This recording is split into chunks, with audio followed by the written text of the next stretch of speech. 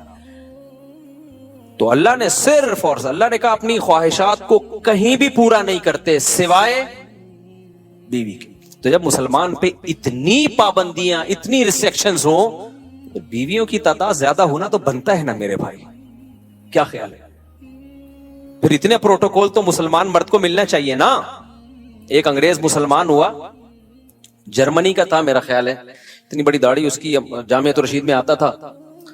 اب جب مسلمان ہوا ہے, جرمنی میں کتنی عیاشی آپ کو بتائے, مسلمان ہوا تو پھر یہاں گلشن اقبال میں کوئی لڑکی مسلمان کوئی لڑکی تھی, اس سے پھر اس کی شادی ہوئی. بڑا ماشاءاللہ داڑھی واڑی اور بڑا نیک انگریز تھا وہ. میں ملا اس سے, گپ شپ لگائی, تو مجھے کہتا ہے میں تو کروں گا 4 شادی. اس سے یہ ہو رہا تھا کہ میری بیوی نہیں کرنے دے رہی, حالانکہ وہ مسلمان ہے, پاکستانی مسلمان ہے. پھر وہ یہی کہنے لگا یار ہم نے جب اتنی عیاشی چھوڑ دی اسلام کے لیے, ہم نے اتنی بڑی قربان, اور صحت بھی ایسی اس گورے کی. آپ جرمن تو ویسے ہی دیکھا ہوگا نا آپ نے, کیسے ہائٹ ہوتی ہے ان کی, اتنے چماٹ مارے تو بندہ گر جائے. تو ایک دم غصہ ہو گیا میرے سامنے بیٹھے بیٹھے. میں نے کہا بھائی میں نے تھوڑی روکا ہے تجھے, اس کی بیوی اس کو روک رہی تھی تو اس پہ غصہ ہو رہا تھا. ہم یہ ایسے کر رہا تھا انگلش میں نا, انگلش بھی جانتا تھا وہ, جرمن تھا یا پتہ نہیں فرانس کا تھا, بھی مجھے پورا یاد نہیں ہے, واقعہ بھی 15-20 سال پرانا ہے. تو پھر بھائی وہ تو پھر مسلمان کا اتنا تو بنتا ہے نا. اچھا یہ یورپ میں جو یا انگریز عورتیں جو ہے نا, وہ یہ بات آسانی سے ایکسپٹ کر لیتی ہیں کہ مرد 2 شادیاں کرے, کیونکہ ان کو پتا ہوتا ہے کہ مرد کی دوستیاں بہت عورتوں سے ہوتی ہیں. جو سیکولر لبرل لوگ ہیں, نام نہاد لبرلز کی بات کر رہا ہوں میں, یہ کرتے کیا ہے, ان کی دکھانے کو ایک بیوی ہوتی ہے, لیکن ان کی عورتوں کو بھی پتا ہوتا ہے کہ ان کے تعلقات بہت ہیں. دفتر میں ان کی جو سیکریٹری ہے وہ الگ ہے, وہ ایک الگ عذاب بنی ہوئی ہے بیوی کے لیے, وہ بھی چھانٹ چھانٹ کے رکھتا ہے, اس کی کوالیفیکیشن سے زیادہ اس کی شکل دیکھی جا رہی ہے.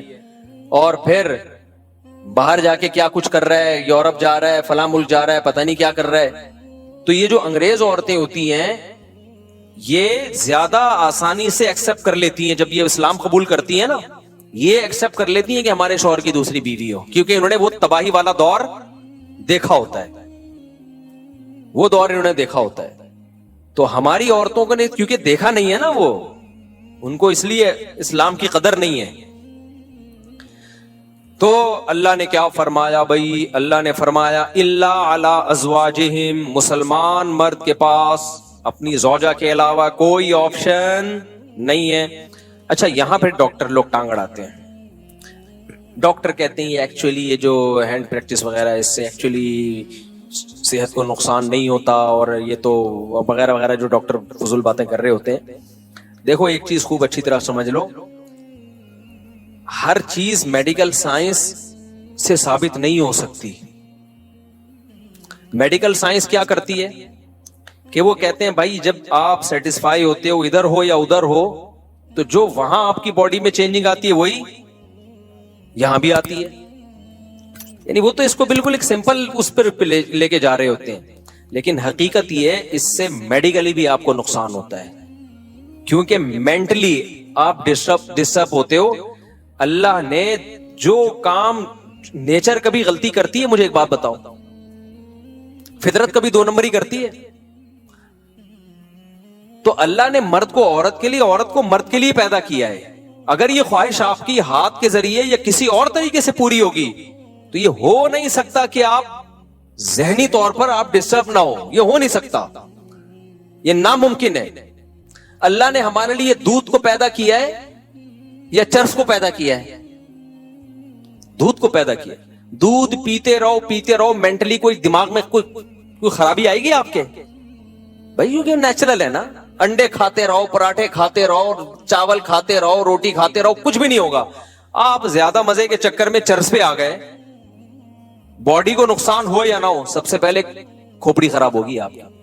تو یہ جو ہاتھ سے خواہش پوری کرنے کی جن کو عادت پڑتی ہے، یہ مینٹلی ڈسٹرب ہوتے ہیں. اب وہ کیسے ہوتے ہیں ایک الگ ٹاپک ہے، میں زیادہ یہ اس کو ڈیپ میں جا کے نہیں بیان کرتا. ان کی شادی شدہ لائف بہرحال متاثر ہوتی ہے، یہ ہو نہیں سکتا کہ وہ متاثر نہ ہو. اب لوگ کہہ رہے ہوتے ہیں کہ مثالیں دے رہے ہوتے ہیں، فلاں کو اس کی عادت تھی لیکن شادی شدہ لائف میں کوئی متاثر نہیں ہوا. بھائی وہ یہ تو جب ہوگا جب کمپیئر کر کے دیکھو کہ جو یہ کام نہیں کرتے ان کی شادی شدہ لائف اور جو کرتے رہے ان کی لائف، دونوں میں بڑا فرق ہوگا. آپ کمپیئر کیسے کرو گے؟ تو جب انسان مینٹلی کسی اور جگہ اپنے آپ کو سیٹ کر لیتا ہے تو اس کو اس سیٹنگ سے نکلنے میں ٹائم لگتا ہے بہت زیادہ. میرے پاس کتنے نوجوان آئے ہیں جن کو عادت ہو گئی تھی، بہت زیادہ عادت ہو گئی، تو وہ اتنے ڈسٹرب ہوئے، وہ کہہ رہے ہیں ہم اسی کام میں سیٹسفائی زیادہ ہوتے ہیں. تو یہ خود ایک آپ کے یہ اس کی علامت ہے کہ آپ کی جو دماغی صحت ہے وہ بری طرح متاثر ہوئی ہے اس سے.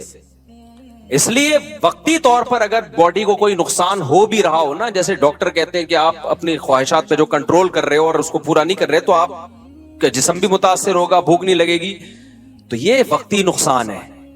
یہ شادی کے بعد یہ سارے سائیڈ افیکٹ ختم ہو جائیں گے. لیکن اگر غلط طریقے پہ سیٹ ہو گئے نا تو وقتی طور پہ یقیناً کچھ فائدے حاصل ہو سکتے ہیں، لیکن دائمی طور پہ اس کے نقصانات ہوں گے. اور سب سے بڑی بات یہ یار، ایک چیز میں اگر فائدہ ہو بھی صحت کو بالفرض، لیکن جب ہمارے لیے وہ اللہ نے حرام قرار دے دیا تو بس مسلمان کے لیے یہ نقصان کافی ہے. یہ نقصان کافی ہے مسلمان کے لیے. صحابہ نے شراب کے بارے میں نبی سے پوچھا تھا. مشرکین مکہ کہا کرتے تھے کہ شراب میں تو بہت سارے فائدے بھی ہیں. اسلام نے شراب کو حرام قرار دے دیا، لیکن شراب پی کے باڈی میں طاقت آتی ہے، کتنے ڈپریشن ٹینشن ہو، جب شراب پیتے ہیں تو سارے غم ہم بھول جاتے ہیں.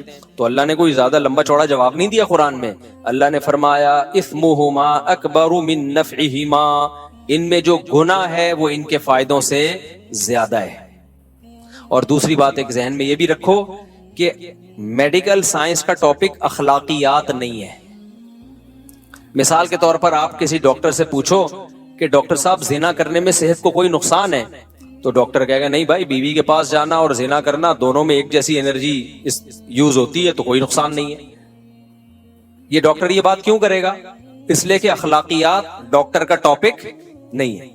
لیکن مذہب آپ کو بتائے گا زنا کرنے میں نقصان کیا ہے، جہنم کی آگ ہے. اگر 4 گواہوں سے ثابت ہو گیا تو 100 کوڑے ہیں، اور اگر شادی شدہ ہونا ثابت ہو گیا تو زمین میں گاڑ کے پتھروں سے مار کے ہلاک کیا جائے گا اس کو. اتنا بڑا جرم ہے یہ. تو ہر چیز ڈاکٹروں سے پوچھنے کی نہیں ہوتی، کیونکہ یہ آج کل نا لوگ ڈاکٹر سے پوچھ رہے ہوتے ہیں ڈاکٹر صاحب مجھے یہ عادت پڑ گئی ہے. ڈاکٹر کہتے ہیں وہ پتہ نہیں خود کیا کر رہا ہوتا ہے، بہرحال وہ کہتے ہیں کہ کرتے رہو. تو اور لڑکوں کو ڈاکٹروں نے اس میں بگاڑ دیا، خراب کر دیا. تو ہمارے لیے بھائی اللہ کا قانون بہت ہے. ہاں یہ ضرور ہے کہ جن لڑکوں کو اس کی عادت پڑ جائے نا تو یہ عادت جلدی چھوٹتی نہیں ہے. تو جن کو عادت نہیں پڑی ہے وہ اپنے آپ کو اس عذاب سے بچائیں. اور میں گارنٹی سے کہتا ہوں کہ جب ان کی شادی ہوگی، نکاح ہوگا ان کا، وہ زیادہ اچھی لائف گزاریں گے، زیادہ اچھی لائف گزاریں گے. ایک تو وہ شادی کا انتظار کریں گے پاگلوں کی طرح، صحیح ہے نا؟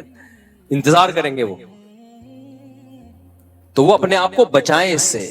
یہ سوچ کے نہ کریں کہ ایک دفعہ کرنے میں کیا ہوتا ہے. جس نے اس برائی کو ایک دفعہ کیا وہ پھر پڑ گیا اس میں ہمیشہ کے لیے. تو بچائیں، جن کو عادت نہیں ہے وہ بچائیں اپنے آپ کو اس برائی سے، اور جن کو عادت پڑ گئی ہے وہ چھوڑنے کی کوشش کریں، اور یہ یقین کر لیں کہ چھوڑنے کی کوشش کریں گے تو انشاءاللہ یہ گناہ چھوٹ جائے گا، چھوٹا نہیں تو کم ہو جائے گا، کم نہیں تو شادی کے بعد چھوٹ جائے گا، لیکن اگر چھوڑنے کی کوشش نہیں کی نا تو پھر نہیں چھوٹتا ہی ہے۔ تو اور چھوڑنے کی کوشش میں کیا ہے، کسی شیخ سے اصلاحی تعلق قائم کریں، حضرت فیروز میمن صاحب ہیں، شاہین اثر حضرت حکیم اختر صاحب کے خلفاء میں سے ہیں، جامع الرشید میں مولانا قاسم صاحب ہیں، کسی اللہ والے سے اصلاحی تعلق قائم کریں، اپنے خیالات کو پاکیزہ کریں، اور جب بھی گناہ ہو اپنے آپ پر کوئی سزا رکھیں، کوئی روزے کی یا کوئی صدقہ وغیرہ کی سزا رکھیں، تو اس سے آہستہ آہستہ یہ گناہ بولو چھوٹ جاتا ہے۔ اور پھر بھی نہیں چھوٹ رہا تو مایوس نہ ہو، کوشش نہیں چھوڑنی ہے، کیونکہ اس کوشش کا پتہ ہے کیا فائدہ ہوگا، اگر آپ نے کوشش نہیں کی تو خوب سمجھ لو اس گناہ تک نہیں رہو گے، پھر اس سے ایک اسٹیپ آگے بڑھو گے۔ جو ہینڈ پریکٹس کرتے ہیں زنا کی طرف پھر وہی جاتے ہیں، کیونکہ ان کو اپنی خواہش پہ کنٹرول ہی نہیں ہوتا، اس کا سب سے بڑا عذاب ہی یہی ہے، کیونکہ وہ نا بار بار ان کے جذبات بھڑکتے ہیں، جو ایک دفعہ ہمت کر کے اس برائی کو چھوڑ دیں ان کے جذبات بھڑکتے ہی نہیں ہیں، وہ کنٹرول میں آ جاتے ہیں۔ یہ ایسا جرم ہے کرو گے تو کرتے رہنے کی عادت پڑے گی، پھر میرے پاس ایسے نوجوان آتے ہیں ایک دن میں 6 7 دفعہ کر رہے ہوتے ہیں یہ برائی۔ تو آپ نے اگر چھوڑنے کی کوشش نہیں کی، پہلی بات یہ گناہ بڑھتا چلا جائے گا، دوسری بات پھر اس گناہ تک رکو گے نہیں، یہ گناہ آپ کو فحش فلموں تک لے کر جائے گا، پھر فحش فلموں سے زنا تک لے کے جائے گا آپ کو۔ تو چھوڑنے کی کوشش میں کیا ہوگا فائدہ، یا تو چھوٹ جائے گی برائی ہمیشہ کے لیے، یا کم ہو جائے گی، یا کم از کم وہاں اسٹاپ لگ جائے گا، اس سے آگے نہیں جاؤ گے آپ، کیونکہ آپ لڑ رہے ہو شیطان سے تو شیطان بھی دفاعی پوزیشن میں آ جائے گا۔ نہیں آئی میرا خیال ہے بات؟ جب آپ شیطان سے لڑو گے نا، ایک ہوتا ہے اقدامی پوزیشن، بڑھ چڑھ کے حملے کرنا، ایک ہوتا ہے دفاعی پوزیشن، حملہ کوئی اور کر رہا ہے آپ صرف دفاع کر رہے ہو۔ تو اگر آپ نے ہتھیار ڈال دیے اور اس برائی سے بچنے کی کوشش بھی چھوڑ دی تو شیطان اقدامی پوزیشن میں آئے گا، وہ بڑھ چڑھ کے آپ پہ حملے کرے گا، وہ کہے گا ابھی یہ کر رہے ہو، اب اس سے آگے جاؤ، اب اس سے آگے جاؤ، اب اس سے آگے جاؤ، زنا کروا کے چھوڑے گا وہ۔ لیکن اگر آپ چھوڑنے کی کوشش میں لگ گئے، یا تو آپ شیطان سے جیت جاؤ گے، چھوٹ جائے گی برائی، نہیں جیتے تو کم از کم اتنا ہوگا کہ شیطان کو دفاعی پوزیشن میں لے آؤ گے۔ شیطان کہے گا ٹھیک ہے میں بڑھ چڑھ کے حملے تو نہیں کر رہا، لیکن تجھے یہاں تک روکوں گا میں، کم از کم یہ کرتا رہا، اس سے آگے بڑھنے پہ نہیں آئے گا وہ۔ آپ لوگ کو سمجھ میں نہیں آ رہا، رہنے دو۔ اس لیے خلاصہ یہ نکلا کہ جب بھی کسی نوجوان سے یہ گناہ ہو وہ عزم کرے میں اپنے آپ کو سزا دوں گا، سزا کچھ بھی ہو سکتی ہے، وہ خود فیصلہ کرے، صدقہ کروں گا کچھ پیسے، یا روزہ رکھوں گا، یا اتنے نوافل پڑھوں گا، یا صبح کا ناشتہ گول کر دوں گا، یا اس دن کھانا نہیں کھاؤں گا، کچھ نہ کچھ سزا دے، شروع میں ہلکی سزا دے، بہت زیادہ سزا نہ دے، تو آہستہ آہستہ آہستہ، اور پھر اللہ سے دعا بھی مانگے، 2 رکعت پڑھ کے توبہ بھی کیا کرے، تو آہستہ آہستہ یہ گناہ انشاءاللہ چھوٹ جائے گا۔ سمجھتے ہو کہ نہیں سمجھتے؟ تو اللہ نے کیا فرمایا، الا علی ازواجہم، اللہ سے اگر ریلیشن مضبوط کرنا ہے تو نکاح کے علاوہ تمہارے پاس کوئی آپشن نہیں ہے، یہ اللہ کا حکم ہے۔ آگے ہم چلتے ہیں، آج میں نے یہ سورت ختم کرنی ہے۔ الا علی ازواجہم او ما ملکت ایمانہم فانہم غیر ملومین، اللہ فرماتے ہیں کہ جو تمام راستوں کو خواہش پوری کرنے کے بند کرے اور نکاح کو فوکس کرے، تو جو نکاح کو فوکس کرے گا یہ قابل ملامت نہیں ہے۔ یہ جملہ لگانے کی بھی کیا ضرورت تھی اللہ تعالیٰ کو؟ بھائی نہیں آئی میرا خیال ہے بات؟ اللہ تعالیٰ نے اگر کسی چیز کو حلال کر دیا تو اللہ کے لیے اتنا کہنا کافی ہے نا کہ یہ حلال ہے تمہارے لیے، کہ بھائی بیوی کے پاس جا سکتے ہو، کافی ہے نا یہ۔ لیکن اللہ نے آگے کہا کہ اگر زوجہ کے پاس جو جائے گا یا نکاح کرے گا یہ لوگ قابل ملامت نہیں ہے۔ یہ کہنے کی اللہ کو ضرورت کیا تھی بھائی؟ اب جب بھی کوئی قانون بنایا جاتا ہے تو اتنا کہہ دینا کافی ہوتا ہے یہ اللیگل ہے اور یہ لیگل ہے۔ آگے یہ کہنے کی کیا ضرورت ہوتی ہے کہ جو یہ لیگل کرے گا وہ ملامت کے قابل نہیں ہے، یہ کہنے کی ضرورت پڑتی ہے؟ میں آسان مثال سے سمجھاتا ہوں بات کو۔ دیکھو، ڈاکٹر سے آپ نے پوچھا کہ ڈاکٹر صاحب کیا کیا کھا سکتا ہوں، کیا کیا نہیں کھا سکتا، تو ڈاکٹر کہے گا کہ بھائی آپ کا چونکہ گلا خراب ہے آپ اچار نہیں کھا سکتے، آپ کولڈ ڈرنک نہیں پی سکتے، آپ یہ نہیں پی سکتے۔ ڈاکٹر صاحب کیا میں گنے کا رس پی سکتا ہوں؟ ہاں پی سکتا ہوں. ہاں آپ پی سکتے ہو. ڈاکٹر یہ کہے گا نا بس اتنا کافی ہے. تو اللہ بھی یہ کہہ دیتے بھائی یہ حرام ہے اور نکاح کر کے جو خواہش پوری کرتے ہیں وہ کیا ہے؟ حلال ہے.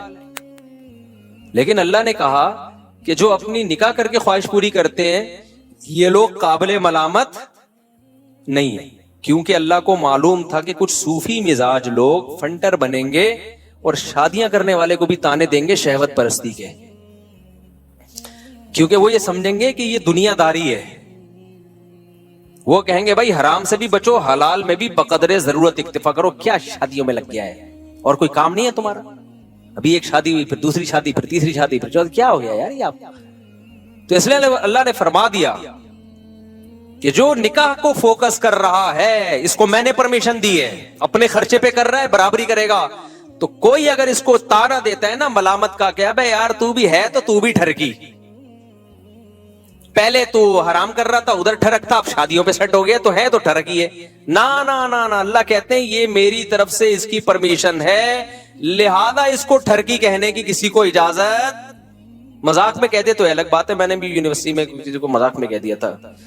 یونیورسٹی میں میرا بیان ہوا تو کسی نے 4 شادیوں کی بات کی، ایک دم لڑکے ایک دم جوش میں آ گئے نا. میں نے کہا تم سب ٹھرکی ہو، وہ مذاق تھا. صحیح ہے. تو کیونکہ میرا ویسے کچھ نہیں ہو رسپانس آ رہا، جیسی یہ بات ہوئی ایک دم سب. تو اللہ تعالیٰ نے یہاں یہ اس لیے کہا ہے، تبھی فتاوی قاضی خان ایک فقہ کی بہت پرانی کتاب ہے، اس میں لکھا ہے کہ اگر کسی شخص کے پاس 2 بیویاں تھیں، اس نے ایک اور شادی کی اور کسی نے اس کو تانا دیا کہ یار کیا کر رہا ہے یار، تیری خواہش 2 سے پوری نہیں ہوئی ہے کیا؟ تو یخاف علیہ الکفر، اس پہ خطرہ ہے کہ وہ کافر نہ ہو گیا ہو، کیونکہ اللہ نے باقاعدہ پرمیشن دے کے کہا ہے کہ یہ قابل ملامت بولو نہیں ہے. جب اللہ نے کہہ دیا کہ کرنے دو، اپنے خرچے پہ بھیک لے کے کر رہا ہو تو پھر بھیک کی ملامت کرو یار یہ کیا کر رہا ہے. جب اپنے خرچے پہ کر رہا ہے اور ان میں اگر بے عدلی کر رہا ہے تو بھی قابل ملامت ہے. اس کو آپ یہ کہو یار حقوق کیوں ادا نہیں کر رہے، اس میں بھی اس کو ملامت کی جائے گی. یار شادیاں تو کر رہے آ رہے ہو، حقوق پورے نہیں کر رہے، اس پہ بھی ملامت کی جائے گی. لیکن ہمارے ہاں حقوق بھی پورے کر رہا ہو، برابری بھی کر رہا ہو، شادی بھی اپنے خرچے پہ کر رہا ہو تو بھی تانے دیتے ہیں. کیا 2 سے دل نہیں بھرا؟ میں نے جب 2 کی تھی نا، جب میری تیسری ہوئی ہے تو میرے قریبی ریلیٹیو ہیں، مجھ سے بڑے بھی ہیں، احترام بھی ہے ان کا میرے دل میں، تو میرا خیال تھا ملیں گے، ویل ڈن ماشاءاللہ. ایسے مجھے دیکھا انہوں نے، کیا ہو گیا 2 سے دل نہیں بھرا تھا کیا؟ ایسے مجھے انہوں نے کہا کہ میں عزیز تھوڑی دیر کے لیے مجھے شوق لگا، میں بہت شرمندہ ہوا کہ یار میں شاید کوئی غلط آدمی ہوں. ایسا انہوں نے مجھے طنز کیا نا، کیا پھر کر لی، ایسا طنز کیا مجھے تھوڑی دیر کے لیے لگا کہ میں کوئی سوسائٹی میں نیک یا شریف آدمی نہیں ہوں. مجھے ایسا محسوس سا ہوا، اتنی مضبوط لہجے میں انہوں نے ڈانٹا مجھے. پھر میں نے سوچا یار اللہ نے کہا ہے فَإِنَّهُمْ غَيْرُ مَلُومِينَ، اللہ کہہ رہے ہیں اللہ تھپکی دے رہے ہیں، کوئی بات نہیں، کوئی بات نہیں، ٹھیک کیا ٹھیک کیا، کوئی مسئلہ نہیں. حقوق پورے کر رہے ہو تو کیا کیا ہے، ٹھیک کیا ہے. تو یہ میں نہیں کہہ رہا میرے بھائی، یہ اللہ کہہ رہا ہے کہ اگر کوئی شادی کر رہا ہے اپنے خرچے پہ کر رہا ہے، لڑکی والوں کو دھوکہ بھی نہیں دے رہا، اس میں پہلی والیوں کے ساتھ برابر کا سلوک بھی کر رہا ہے اور تیسری کو گھر بھی الگ لے کے دے رہا ہے، اسی کے ساتھ ٹھونس نہیں رہا پہلی کے ساتھ، کیونکہ یہ سب چیزیں لوگ خیال نہیں کر رہے ہوتے، ادھر ہی ٹھونس دیتے ہیں. راتوں گزارنے میں بھی برابری کر رہا ہے اور حقوق بھی پورے کر رہا ہے. تو اللہ کہہ رہے ہیں کوئی بات نہیں، تمہیں تیسری پہ تانا مل رہا ہے، میری طرف سے تمہیں اجازت ہے چوتھی بھی کر سکتے ہو. تو اللہ نے مجھے خصوصی پرمیشن دی ہے، اس کے بعد پھر میں چوتھی کی طرف آیا. ورنہ جس طرح سے انہوں نے مجھے تانا دیا تھا نا، میں ایک دم شوق ہو گیا تھا، کیونکہ لوگ مبارکباد دے رہے تھے اور وہ آ کے انہوں نے کہا کہ 2 سے دماغ نہیں پھر کر لی. تو اب تو خاندان کے بڑے تھے وہ، تو ان کی بات کو میں سیریس بھی لیتا تھا، تو اس لیے میں تو شوق میں چلا گیا تھوڑی دیر. پھر میں نے سوچا یار میں اتنا لوگوں کو موٹیویٹ کرتا ہوں، جب میں شوق میں چلا گیا تو جو ایک عام آدمی ہے جس کے پاس اتنے دلائل نہیں ہیں، اس کی تو بیزارے کو سوسائٹی میں منہ دکھانے کے قابل نہیں رہتا ہوگا، وہ اس کو تو لوگ تانے دے دے کے مار دیں گے اس کو. تو اس لیے پھر مجھے ڈھیٹ بننا پڑا. تو یہ قرآن کی آیت کو میں اس لیے ایکسپلین کر رہا ہوں کہ بھائی حلال اگر کوئی کر رہا ہے تو وہ قابل ملامت نہیں ہے. اور اسی سے اور بھی آگے چلو، یہ ہر حلال کے بارے میں اگر کوئی اپنے خرچے پہ نلی نہاری کھا رہا ہے، اس میں مغز ڈال رہا ہے اور اس میں نیمبو نچوڑ کے مزے کا بنا رہا ہے، حرام ہے حلال ہے، حلال ہے، اس کو بھی تانا دینا نہیں بنتا. حلال ہے بھائی, چوری کے پیسوں سے تھوڑی کھا رہا ہے. اگر کوئی اپنے پیسوں سے لگژری گھر بنائے, ایئر کنڈیشن لگائے, لان بنائے, اس میں اللہ نے اس کو پیسہ دیا, سوئمنگ پول بھی بنا لے, چاہے یہ کام مفتی کرے, مولوی کرے, عامی آدمی کرے, قابل ملامت نہیں. ہاں جب چندے کے پیسوں سے کر رہا ہوں, حرام کر رہا ہوں, وہ تو پھر تو کوئی بھی کرے ناجائز ہے. اگر کسی کا اپنا بزنس ہے میرے بھائی, اللہ نے اس کو دولت دی ہے, وہ کرے. کچھ لوگوں کو اس پہ اعتراض ہوتا ہے یہ بزنس کلاس میں مولانا لوگ سفر کیوں کرتے ہیں. بھائی اگر اپنے پیسوں سے بزنس کلاس میں سفر کر رہا ہے تو اللہ نے پیسہ دیا خرچ کرنے کے لیے, بچانے کے لیے نہیں دیا, تو قابل ملامت نہیں ہے. یا کسی نے اس کو انوائٹ کیا اور اس نے مہمان کے اکرام میں بزنس کلاس کا ٹکٹ کرا دیا تو بھی قابل ملامت نہیں ہے. یہ لوگ ملامتیں کر رہے ہوتے ہیں جیلس ہو کے کر رہے ہوتے ہیں. دیکھو اللہ نے, ہاں یہاں لوگ ایک سوال کرتے ہیں, ہمارے نبی کی زندگی تو اتنی سادہ تھی, آپ تو گدھے پہ سواری فرمایا کرتے تھے, آپ صلی اللہ علیہ وسلم کا تو گھر اتنا سادہ تھا. اس کا جواب میں دے چکا ہوں کہ ہمارے نبی کی طبیعت اللہ نے ایسی بنائی تھی کہ آپ کو دنیا کی طرف طبعی رغبت تھی نہیں. تو جس کی طبیعت ہی ایسی ہو تو وہ نہ کرے, لیکن نارمل لوگوں کی طبیعت ایسی نہیں ہوتی. ہمارے پاس سلیمان علیہ السلام کی مثال ہے نا. حضرت سلیمان علیہ السلام بھی تو اللہ کے پیغمبر تھے, حضرت عثمان بھی تو اللہ کے نبی کے چہیتے صحابی تھے. آپ کی تو بڑی زبردست لائف تھی, بے تحاشا دولت تھی حضرت عثمان کے پاس. 400 اونٹ حضرت عثمان کے ایک ٹائم پہ مدینہ میں تجارتی مال لے کے آتے تھے. مدینہ کی زمین ہلتی تھی, پتہ چلتا تھا کسی تاجر کا مال آ رہا ہے. اتنا پیسہ اللہ نے دیا تھا حضرت عثمان کو. تو ہمارے پاس مثالیں ملتی ہیں پیسے والوں کی بھی اور پیسے نہ والوں کی بھی. تو غیر غربت میں آپ غربت پہ راضی رہیں. دولت, میرے شیخ جو حضرت مفتی رشید احمد صاحب تھے, تہجد میں 5 پارے پڑھنے کا معمول, اور اتنا اللہ کا خوف تھا. جو پرانے لوگ ہیں جانتے ہیں کتنے بڑے پرہیزگار تھے, اور دنیا کی محبت زیرو تھی, لیکن لائف لگژری تھی بھائی. ان کی لائف کیا تھی, پگڑی اتنی مہنگی پہنتے تھے, کرتا ایسا سفید چمکتا ہوا, بہت مہنگا کرتا تھا. گھڑی 1985 میں 60,000 کی گھڑی لی تھی انہوں نے. اس وقت 60,000, آج سوچ لو کتنے لاکھ کی پلاٹینم کی گھڑی تھی, بہترین. وہ ان کی لگژری. گاڑی ایسی تھی کویت کے شہزادے سے خریدی تھی. سوچ لو کیا گاڑی ہوگی. ہم جب گاڑی میں بیٹھتے تھے کبھی کبھار ہمارا دل ہی نہیں کرتا تھا, ہم کیونکہ رکشے سے آتے تھے مدرسے, اور ان کی کبھی گاڑی میں بیٹھے تو اترنے کا دل نہیں کرتا تھا. تو لیکن دنیا کی محبت الگ چیز ہے, دنیا کی نعمتوں کا استعمال کرنا الگ چیز ہے. میرے خوراک بھی ان کی خاندانی تھی, خوراک میں سیب, بادام, انڈے, یہ ان کی خوراک تھی. اب اگر کوئی اور ان کے بارے میں مجھے یہ بتاتا تو میں سوچتا شاید وہ بزرگ نہیں تھے, دنیا پرست تھے. لیکن ہم نے تو بھائی ان کی صحبت میں کئی سال گزارے ہیں. ہم کہتے ہیں اگر وہ بھی بزرگ نہیں تھے نا, اللہ والے نہیں تھے, پھر تو اللہ والے مارکیٹ سے کیا ہو گئے ہیں, شارٹ ہو گئے. کیونکہ ہمیں پتا تھا کہ یار ان کے دل میں دنیا کی محبت, سخاوت اتنی تھی, اتنی اپنے اوپر بھی لگا رہے ہیں اور غریبوں پہ خرچ بھی کر رہے ہیں. حضرت کے پاس جو پیسہ آتا تھا نا زمینوں سے, ایسے نوٹوں کی گڈیاں میں اس پہ رکھی ہوتی تھی.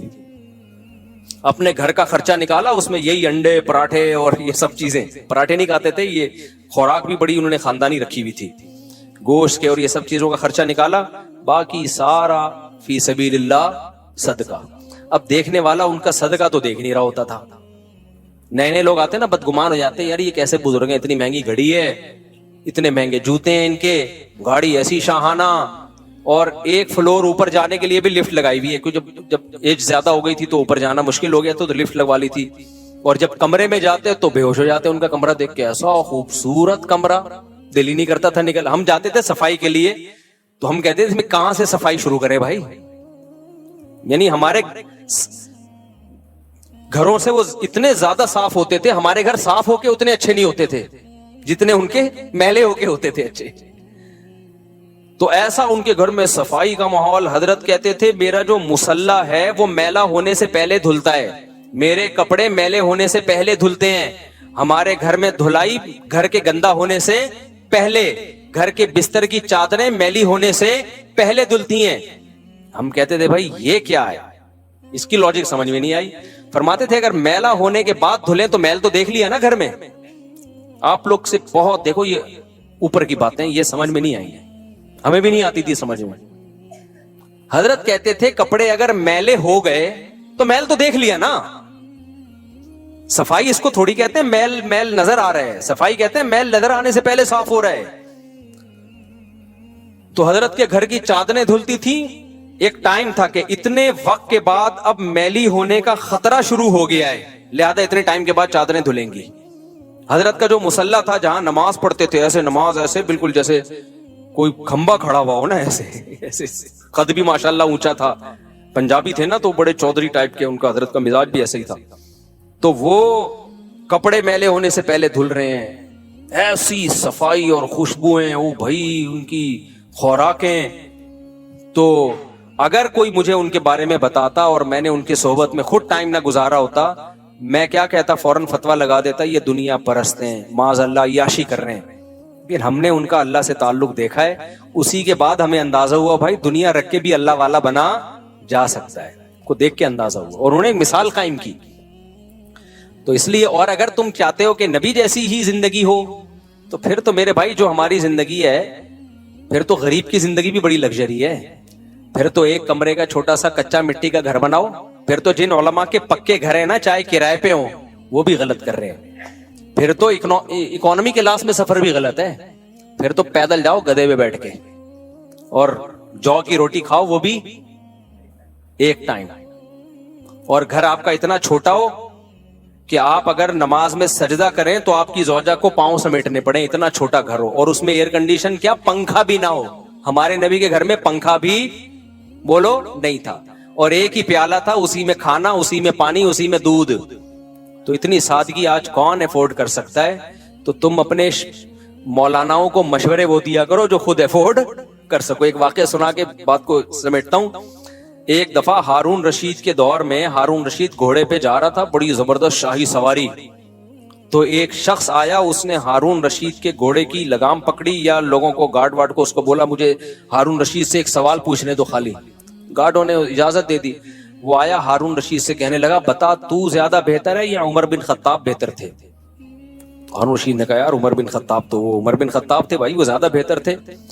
تو اس شخص نے کہا عمر بن خطاب کے کپڑوں پہ پیوند لگے ہوتے تھے, وہ گدھے کی سواری کرتے تھے, گھر میں روٹی نہیں تھی, کوئی یہ پورا پروٹوکول نہیں تھا, اور تو ان سے 1000 گنا کمتر ہے. اپنی سواری, اپنا لباس دیکھ اور اپنی لگژری لائف دیکھ, تجھے شرم نہیں آتی؟ وہ ہارون رشید نے بڑا خاندانی جواب دیا.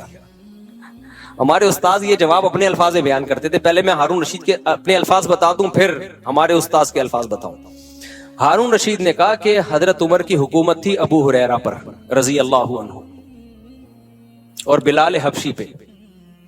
اگر حضرت عمر کے کپڑوں پہ 10 پیوند ہیں تو ابو ہریرہ کے کپڑوں پہ 15 پیوند ہوں گے, ٹھیک ہے نا. اور کہا میری حکومت تم جیسے بےغیرتوں پر. ہمارے استاد اس میں بےغیرت کا لفظ بڑھاتے تھے, ایک استاد الو کا پٹھا پڑھاتے تھے, ایک بےغیرت. اور کہا میری حکومت تم جیسے الو کے پٹھوں پہ.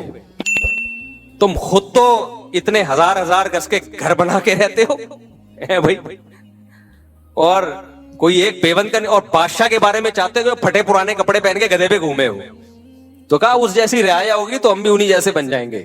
تو وہ چپ ہو کے چلا گیا پتلی گلی سے. تو اس لیے میرے بھائی یہ مولوی جو بنتے ہیں نا, یہ اسی سوسائٹی سے بن کے سوسائٹی مارکیٹ میں آتے ہیں, سمجھ رہے ہو. یہ کوئی ایسا نہیں ہے کہ نبی صلی اللہ علیہ وسلم کی اولادیں یا صحابہ آج مولوی بن رہے ہیں. تو آج جو مولانا بن رہے ہیں وہ اسی سوسائٹی سے نکل کے آتے ہیں. تو جیسی پبلک ہوگی مولانا بھی اسی ٹائپ کے ہوں گے. تم خود کباب پراٹھے کھاؤ اور جاوید نہاریوں میں انگلیاں ڈبو ڈبو کے کھاؤ, اس میں نیمبو بھی نچوڑو, اور مولوی کو بولو کہ یہ دال کھائے گا. میں تو یہ برداشت نہیں کروں گا بھائی کسی قیمت پہ. ہم تو کسی قیمت پہ, ہم جب مولوی ہیں بھائی ہم بھی ڈبو اپنے خرچے پہ کھا رہے ہیں نا, تو ہم بھی نیمبو بھی نچوڑیں گے, اس میں نلی بھی ڈالیں گے. میں جب نہاری تیار کرواتا ہوں تو آپ دوستوں سے پوچھ لو, میں بولتا نلی الگ سے ڈال اس میں, اور مغز الگ سے ڈال, اور گریوی شروع میں ہی لے آ, گریوی شروع میں ہی لے. تو اس لیے بھائی یہ مولانا بھی اسی سوسائٹی کی پیداوار ہیں. ان کو بیچاروں کو اتنے مصیبت کا مکلف کیوں بنا رہے ہو؟ ان کو بھی جینے کا حق دو, حرام نہ ہو بھائی.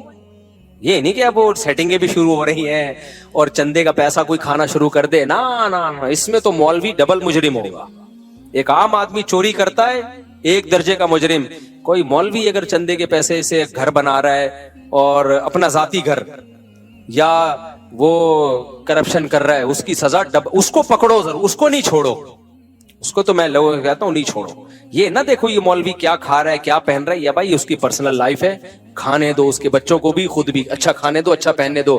لیکن میرے بھائی اگر مسجد میں کوئی مولانا یا مدرسے میں کوئی کرپشن کر رہا ہے, آپ اس سے پوچھ رہے ہیں یہ گاڑی آپ نے کہاں سے لی, وہ جواب ہی نہیں دے پا رہا اس کا. حضرت آپ کی تو اتنی آمدن ہے نہیں, تو کسی نے ہدیہ دیا ہے آپ کو, تو ذرا بتا دیں کون ہے جو اتنا بڑا دل کر کے پوری گاڑی ہدیہ دے دی, گفٹ دے دی, کون ہے؟ تو یہ انتظامیہ کا فرض بنتا ہے وہ پوچھے, اور اگر وہ اس کو واضح نہ کر سکے تو بھائی اس کا مطلب یہ 2 نمبری ہو رہی ہے. پھر کیا ہوتا ہے, پھر میں بتاتا رہتا ہوں, پھر آپ اس مولانا سے پوچھتے ہیں یہ چندے کے پیسوں کا, وہ پھر پتہ ہے کیا جواب دیتے ہیں, علماء کا احترام. عین بھی بڑا گاڑا نکالتے ہیں, ہاں بھی بہت گاڑی, احترام علماء کا.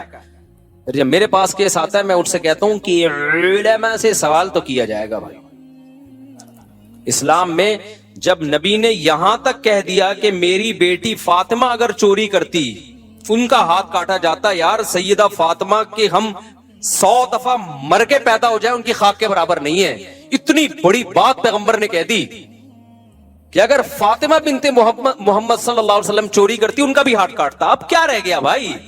تو پیسوں کے لین دین میں, مالی معاملات میں, کیریکٹر میں بھائی یہ معافی کے قابل نہیں ہے. جو اس میں عالم ہو, مفتی ہو, کچھ بھی ہو. تبھی ہماری مسجد کا سارا مالیاتی شعبہ میں نے اپنے ہاتھ میں رکھا ہی نہیں ہے, وہ خزانچی کو دیا ہوا ہے, اور وہ بھی یہاں کے پرانے بزرگ ہیں, ان سے حساب لیتا رہتا ہوں میں. لیکن یہ کہ وہ تاکہ کوئی مجھ پہ انگلی نہ اٹھائے. اور جو ابھی ہم نے مفتی طارق مسعود فاؤنڈیشن بنائی ہے نا, اس کا پیسہ بھی ایک آدمی کے ہاتھ میں نہیں رکھا. میں چاہتا سارا آ رہا ہے میرے اکاؤنٹ میں, اپنے پاس رکھتا میں. بدگمانیاں ہوتی, انگلیاں اٹھتی. بھائی ایک آدمی نہیں ہے, پوری ایک ٹیم بنا دی ہے کہ سب کے صلح مشورے سے یہ پیسہ خرچ ہوگا, اور ایک آدمی کی انڈیویجول رائے اس میں نہیں چلے گی. تو یہ سب چیزیں مسجد کا امام ہو, مدرسے کا ہو, سب کو کرنا پڑے گا. کیونکہ بعض لوگ بڑے اس میں فراڈی ہوتے ہیں. میں نہیں کہہ رہا امام اور محتمم فراڈی ہوتے ہیں, نہ فراڈی لوگ بھی مدرسے کے محتمم بن جاتے ہیں, بعض دفعہ فراڈی لوگ بھی مسجد کے امام بن جاتے ہیں. تو اس میں پھر علماء اور احترام یہ ہوا نہیں چلے گی. ان سے بولو بھائی سسٹم میں سب آئیں گے, پورا حساب ہوگا, اور ایک آدمی کے پاس یہ اتنی بڑے مالیاتی نظام ہونا نہیں چاہیے. ایک آدمی کے پاس نہیں ہو, یہ آپ کتنے ہی نیک ہیں پھر بھی نہیں ہوگا. کیونکہ نبی صلی اللہ علیہ وسلم نے ہمیں بدگمانی کے مواقع فراہم کرنے سے بھی منع کیا ہے. دیکھو آپ صلی اللہ علیہ وسلم اپنی ایک زوجہ کے ساتھ اندھیرے میں کھڑے ہوئے تھے, ایک صحابی گزرے, آپ نے ان صحابی کو بلا کے کہا یہ میری زوجہ ہے. ان صحابی نے کہا یا رسول اللہ میں تھوڑی آپ پہ شک کروں گا. لیکن نبی نے ان کو شک کا جو شیطان کو جو وسوسے کا موقع تھا وہ بھی کیا کر دیا, دور. تو یار پیغمبر اپنے بارے میں وضاحتی بیان دے رہے ہیں کہ بھائی یہ میری زوجہ ہے, یہ نہ مت سمجھ لینا کوئی نامحرم عورت ہے. تو جب پیغمبر اپنے بارے میں وضاحتی بیان دے رہے ہیں تو مدرسے کا محتمم یا مسجد کا امام, اس سے کیوں نہیں پوچھا جائے گا جناب یہ اتنا پیسہ آ رہا ہے, آپ تو کوئی حساب ہی نہیں دیتے. وہ بندے آتے ہیں نوٹوں کی گڈی پکڑائی اور پتلی گلی سے نکل لی ہے, یا آپ کو ذاتی کوئی ہدیہ دے رہا ہو, آپ جانے وہ جانے, یہ کیا ہے؟ یہ تو مسجد کا ہے, یہ مدرسے کا ہے. تو آپ نے ٹیم ہونی چاہیے. اچھا بعض لوگ ٹیم کو بٹھاتے ہیں, وہ ٹیم کا کام بس سائن کرنا ہوتا ہے, اس کو کوئی پوچھنے والا اس سے نہیں ہے. اس کو ایک بس آڈٹ کرنے کے لیے اکاؤنٹنٹ کو وہ بیوقوف بنانے کے لیے بٹھائے وہ ہوتا ہے. تو یہ اس کی شریعت میں اجازت. ان چیزوں پہ اعتراض کرو, نہاری پہ اعتراض مت کرو. بزنس کلاس میں سفر کر رہا ہے اس پہ اعتراض مت کرو. کوئی گاڑی میں گھوم رہا ہے اس پہ اعتراض مت کرو. یہ اعتراض بنتا نہیں ہے, پھر گدھے پہ لانا پڑے گا اس کو, کیونکہ اس سے پہلے پھر وہ تو سائیکل پہ بھی جائے گا. تو نبی کے دور میں تو بھائی سائیکل بھی نہیں تھی, لوگ گدھے پہ سواری کرتے تھے. تو پھر تو بہت ہی آپ کو اس زمانے کے حساب سے تو پھر کوئی تقوی کوئی اختیار کر ہی نہیں سکتا. تو شریعت کا ایک سیدھا سادہ اصول ہے بھائی, اللہ نے کہہ دیا لما تحرم ما احل اللہ لک, 28واں پارہ, کہ جو چیز اللہ نے حلال کی ہے اسے دنیا میں کوئی حرام نہیں کر سکتا. تو حلال جب پراٹھا بھی حلال ہے, 2 انڈے کھائیں 3 انڈے کھائیں, نہاری بھی حلال ہے, مرغی کی بوٹیاں بھی کھائیں, لیگ پیس بھی کھائیں حلال ہے, اور تفریح کے لیے سوئٹزرلینڈ جانا بھی کیا ہے حلال ہے, کشتی میں گھومنا بھی کیا ہے. جتنے کام میں نے کیے نا سارے بتا رہا ہوں میں. امریکہ میں اوپن سی میں گھومنا بھی کیا ہے حلال ہے. اگر کوئی گھوم رہا ہے, سوئمنگ بھی کیا ہے, حلال ہے. ہارس رائڈنگ بھی کیا ہے بھائی, حلال ہے. تو ان چیزوں پہ اعتراض کر کے اپنا ٹائم ضائع مت کرو, میری صحت پہ اس سے کوئی فرق نہیں پڑتا. صحیح ہے نا. میں پھر بھی یہ کام جو اللہ نے جتنی مجھے توفیق دی ہے میں کروں گا, چندے کے پیسوں سے نہیں کروں گا, بس یہ آپ کو بتا دوں میں. تو خلاصہ, آج بھی صورت ختم نہیں ہوئی, ٹائم ہمارا پورا ہو گیا. خلاصہ یہی نکلا کہ اللہ سے ریلیشن کے لیے 2 کام کرنے پڑیں گے, ایک نماز کی پابندی اور ایک اپنی خواہشات کو حلال تک محدود رکھنا, بد نظری سے حفاظت, زنا سے حفاظت. یہ دونوں کام کیے بغیر اللہ پھر آپ کے ریلیشن کو ریلیشن مانتا نہیں. آج کیا ہو رہا ہے, لوگ ایسے کچھ رسومات بس پوری کر رہے ہوتے ہیں, ربیع الاول میں کر لیں گے, کچھ محرم میں کر لیں گے, کچھ قرآن خوانیاں کر لیں گے اور سمجھتے ہیں کہ بس ہم تو بڑا مذہبی گھرانہ ہے ہمارا. مذہبی گھرانہ اس کو نہیں کہتے, مذہبی گھرانہ 7 پہ نماز ہے. بس ٹائم تو ہو گیا, کافی ہو گیا.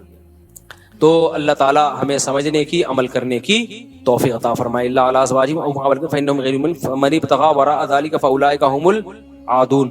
آگے پھر آیت میں نے اگلے ہفتے آگے سے شروع کرنی ہے, دوبارہ یہ نہ ریپیٹ کر دوں میں. والذین هم لاماناتہم وعہدہم راعون, یہ مجھے یاد دلانا, اگلے ہفتے یہاں سے شروع کرنا ہے کہ ایمان والوں کی ایک اور علامت ہے ایگریمنٹ کی پابندی. جو زبان ہے اس کے پکے ہوتے ہیں. آج یہ بھی ایک بہت بڑا عذاب ہماری سوسائٹی میں آ گیا ہے کہ مسلمان کی زبان ایک ہے ہی نہیں. آپ ٹھیکیدار کو پیسے دے دو ایڈوانس میں, رلا دے گا, آپ کا گھر نہیں بنا کے دے گا. آپ بولو گے قبر بنا دے یار, وہ سستے میں بن جائے گی, گھر رہنے دے. اتنا رولائے گا نا وہ, ایڈوانس پیسے پکڑا دو آپ. امریکہ یورپ میں یہ ہوتا ہے کہ اگر آپ نے ایڈوانس پیسے دے دیے نا, وہ سارے کام کو چھوڑ کے سب سے پہلے آپ کا کام کرے گا. وہاں ملکوں میں, جاپان میں یہی ہے. وہاں لوگ بتاتے ہیں کہ ہمیں جب کوئی کام جلدی کرانا ہوتا ہے ہم ایڈوانس میں سارے پیسے پکڑا دیتے ہیں, پھر وہ لوگ ایگریمنٹ کی پابندی کرتے ہیں. ان کی تربیت ہوئی ہوئی ہے اس بارے میں, وہ سارے کام چھوڑے گا, پہلے آپ کے کام کرے گا. ہمارے ہاں اگر آپ نے اچھے اخلاق کا مظاہرہ کرتے ہوئے کسی کو ایڈوانس میں پیسے پکڑا دیے. ہمارے ایک سعودی دوست تھے, انہوں نے یہاں ڈیفنس میں بزنس کرنا تھا, ہوٹل کھولنا تھا. ان کو سعودی عرب کا تجربہ تھا کہ یار ایڈوانس میں پیسے دو تو فوراً بن جاتا ہے. انہوں نے ادھر ڈیفنس میں ہوٹل کے ایڈوانس میں پیسے ٹھیکیدار کو پکڑا دیے. اب تک رو رہا ہے وہ بندہ, 3 سال ہو گئے. میں نے کہا ہوٹل تو گیا تیل لینے, تمہارے پیسے واپس مل جائیں نا, جس دن تمہارے پیسے واپس مل جائیں تو بول دینا کہ مفتی صاحب بیان میں غلط بیانی سے کام لیتے ہیں, پیسے بھی واپس نہیں ملیں گے. بولے مفتی صاحب کو تو معلومات ہے ہی نہیں, اتنا نیک آدمی, اس نے پیسے واپس کر دیے. تو میں نے کہا پیسے بھی گئے, ہوٹل بھی گیا.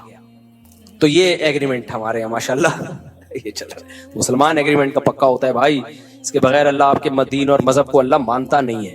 تو چند رسومات کا نام نہیں ہے اسلام, یہ اخلاقی جب تک اوصاف میرے اور آپ کے اندر پیدا نہیں ہوں گے اس وقت تک اللہ ہمیں اپنا ماننے کے لیے تیار نہیں. اللہ تعالیٰ سمجھنے کی, عمل کی توفیق عطا فرمائے.